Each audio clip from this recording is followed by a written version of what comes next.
time when classrooms were blue with dreams and light. Now the debates are more about left or right. There was a time when canteens were loud, libraries were full. Now politics has entered. Oh, what a crowd. Greetings, ladies and gentlemen, respected chairperson, ma'am, judges, and all my fellow speakers. I, Shabnam Suhana, stand before you to speak in the favor of the motion that political interference has reduced the independence of higher educational institutions. Today, India has over 58,000 higher educational institutions and 43 million students. Sounds great, right? But where our universities are supposed to create the leaders of tomorrow, they are busy in pleasing the leaders of today. Vice chancellors are chosen not by qualification but by connection. Curriculum changes faster than political alliances. And if someone dares to ask question to the authority, they are told, beta, this is an institution, not the opposition. In higher education institutions, the gross enrollment ratio is 28.4%, but the autonomy is still pending approval. In 2016, the Ministry of Human Resource Development has admitted that political interference is one of the most important reasons for poor outcome in educational sector.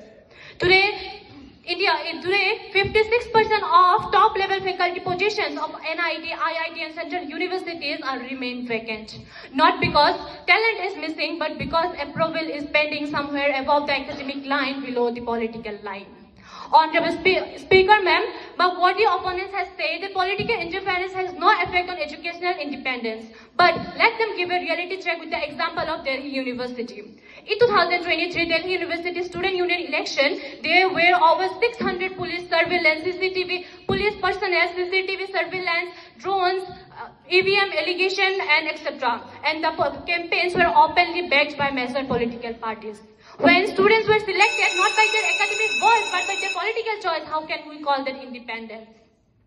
They have also said that politics and university helps us understand democracy. But what I believe that there is a difference between learning politics and being used in politics.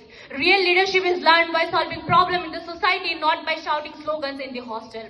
So, Honorable Speaker, ma'am, I believe that youth should enter in politics, but only after stepping out of the university to solve the ground, to work on the ground, to work for the poor, marginalized, and the voiceless society. And if things like disrespecting professors and principals continues in the name of student union, then every university and colleges will turn into a mini parliament, and the real parliament will lose its significance. At the end, I would like to conclude by saying that शिक्षा का मंदिर था, अब मंच बन गया है. यहाँ नेताएं नहीं, यहाँ छात्र नहीं, नेताएं चुने जा रहे हैं. अभी वक्त है दिशा बदल लो, वरना आने वाली पीढ़ी को डिग्री तो मिलेगी